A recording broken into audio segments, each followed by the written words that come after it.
This is the Halting Winter podcast. I'm your host, Seth Winterhalter. Halting Winter is here to help small business owners escape the stress and the overwhelm of trying to grow their small business by giving them the tools and support to not only grow, but to see their annual revenue grow by 5 times. That's right. We want to see every small business owner reach 5 million in annual revenue. And why not? Just because you're a small business doesn't mean you can't make big revenue and have a big impact. So this month, that's what we're doing.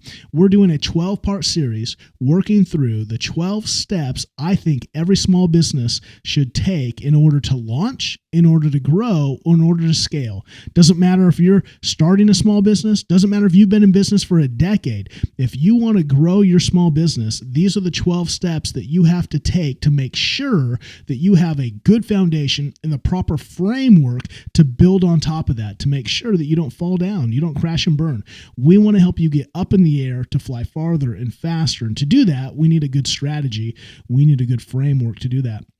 So today we're looking at the second step. If you missed the last one, go back, listen to the first podcast in this series on how to do a product audit. Today, we are going to ask this question. What product or service should you sell and why? Last week, we looked at what products do we sell and are they profitable? Now we're going to look at what products should you sell and why. You may be in business, but you may not be actually selling your signature product. You may not know yet. Or maybe you've been in business for a while and you've discovered, man, we don't actually have our signature product. We have good products, but when we look at what our customer needs, when we look at our specific skills, we realize we don't yet have our signature product and we need to create that. That's going to help us grow and get to the next level. I know this because I've done this in my businesses and my organizations. As you continue to grow and get good at what you do and get more familiar with the audience that you're serving, you may continue to shift, continue to shape and mold your business to be more effective and more fruitful. So that's what we're going to do today is look at the product brief. This is a tool created by Donald Miller and the team at Business Made Simple. Again, I'm a certified coach with Don and his team. In fact, I am the certified coach for the Pacific Northwest region. So if you're a business in the Pacific Northwest region, man, I want to see you grow and scale. My goal is to see in the next 3 years over 1,000 businesses grow their annual revenue by 5 times. And I would love to be a part of your journey. If you're interested in growing your annual revenue by 5 times, then I would love to work with you and see how we can make that happen. Okay. Again, today in this product brief worksheet, this is when you work with us at Business Made Simple. Again, we're doing you'll hear more about it later in the podcast, about our new program. Again, we've created a new program, a signature program ourselves called the Small Business Flight School. Again, if you're familiar with Don and his team, you're familiar with the airplane as our kind of picture of a business, and it has 6 primary parts. And again, our aim is to get your small business up, flying higher and flying farther. To do that, we've created this tool called the Product Brief Worksheet. It's a 3-page worksheet that drills down and asks you targeted questions. They're going to evaluate if the needed product for your customers is actually a good product for both your customers and your business. And so this is a great tool. I'm going to go over some of the questions today to give you an idea of things you should be asking, both when you look at your current products and whenever you think about creating a new product or service for your business. This is the tool you want to use. I think a lot of people, if you've ever launched a product and it's just been a colossal failure, you probably haven't done something like this. This is going to eliminate a lot of that failure. This is going to help you have way more confidence when you launch a product because it's going to ask you targeted questions. They're going to help you launch it well. And even before you launch it, see if actually it would sell, if it's actually needed by your customer base, and if you can actually produce it, if it's actually profitable, right? All these questions.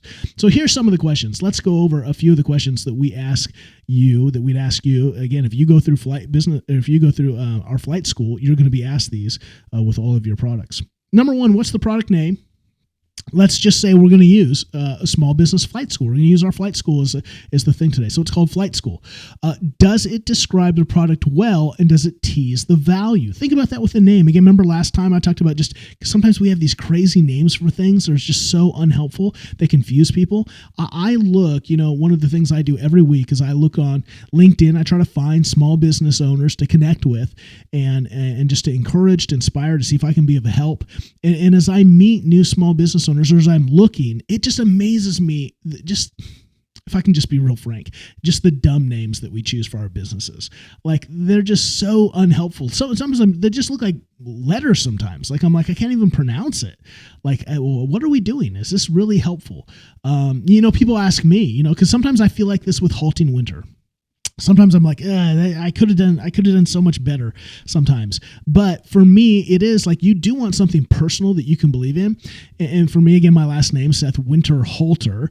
And so I got, as a kid, like, all the time. You would be surprised how many times, like, I had red hair as a kid. And so a lot of people, Carrot Top.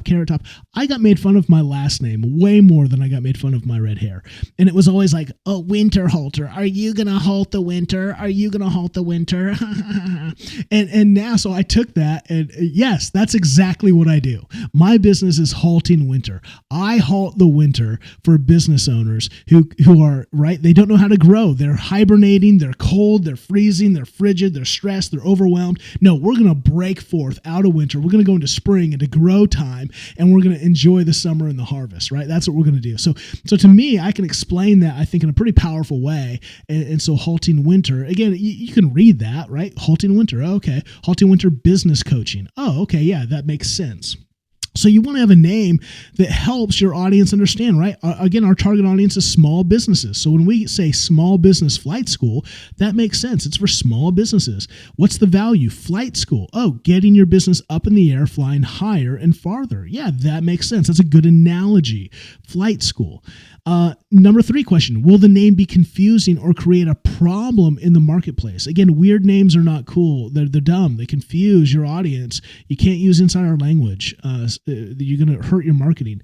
A problem in the marketplace could be this, right? If you're a mobile phone manufacturer, you're not going to create the iPhone spelling phone with an F, right? It's like, I don't know. Sometimes if you look at, so if you ever look at pictures, at least I've seen on the web, who knows if they're real or fake, because I've never been to China, but it's like they have every company that's American made, or not even American, sometimes just outside of China, and they have it like one letter off of its spelling, right? Like Apple is Upple, UPPLE, or, Microsoft is, puts a Z in there or something. It's just, we don't want to create a problem in the marketplace where we look dumb, or we look foolish, where we look cheap, or we look like we're trying to come alongside something else. So be careful that your name's not confusing, that it's not creating a problem in the market space. Again, these are just 3 questions asking about, right? Have we named the product well? Have you thought about these with your current products? Are your names helpful to your customers, or are they just cool to you? Be careful that you don't build a business that's cool to you, but it's not effective for anyone else. Remember that unless you have a hobby, but call it a hobby, not a small business, right? A small business is here to help customers. Therefore, it needs to be branded in a way that actually does that invites them in, that doesn't confuse them, that creates clarity. So again, good question. Is your business for you or for your customer? There's no bad reason to have a business for you as long as it's a hobby business, right? Great, have that. But if your business is actually for customers, then you need to dial it in and make sure that it's clear, that it's solving their problem, not just doing what you want it to do. Okay, here's some other parts of the worksheet real quick. We'll be real quick. There's a section called product description. Questions like, what problem does this product solve for your customer? How does this product resolve that customer's problem? There are other questions to drill down and really get to know your product. There's some core messaging. Who are we going to sell this product to? What is the one-liner for this product? We do marketing research. Is there a proven demand in the marketplace for this product, or is it just fascinating to us? That's not going to be a win. It's going to be a waste of money. Who will you be competing with? Right? If there are other people in the marketplace doing this, which there should be, unless you're just some brave, pioneer and you don't care about making money. If you care about making money, you probably don't want to be an innovator. unless that innovation is really going. It's an innovation that's already of something that's in the marketplace. It's going to already have a captivating crowd that's going to come after it. Who are you going to be competing with? Financials, price of the product. How did you determine the price point? Will it be profitable? All kinds of questions. Again, this is a 3-page document that we walk you through to help you really ask targeted drill down questions before you bring a product to launch, before you even start working on a product with any kind of real financial investment. You want to go through this product worksheet and really determine if this is a good idea. There's still 4 more sections in the product worksheet that I didn't even go to, more questions to make sure you have your T's crossed, your I's dotted. We do not launch new products because they feel good or they seem to be a good idea. We are strategic, right? We do the work up front to launch well and have far more confidence that the product is going to be a success. That's the beauty. You do this, you do this product overview, and it is going to give you the confidence to really march forward and to sell that product and to believe in that product. If you've never done a product brief on your current products or services, man, this is a must to dial in the products for your audience, for your marketing, for your sales strategy in order to grow and scale. And so if you need help, this is one of the things that we take you through in our Flight School, which launches in May 2023. Again, Flight School is a 6-month program designed to help you get clarity and to create a strategy to grow your business and double your current annual revenue in 1 year. This is also a great program for someone who wants to launch a small business so that you launch with the frameworks necessary for growth. If I had $1 for every company that comes to me and says, man, we launched just by throwing stuff together and now it's like we have to rebuild our business to actually make it healthy, I would be a very rich man. So don't do that. If you're going to launch a business, go through something like this so that you actually work through all the things it's going to take to actually launch so far beyond just trying to do that by yourself. So if you want to know more about Flight School, you can go to smallbizflightschool.com. Again, smallbiz, B-I-Z, smallbizflightschool.com.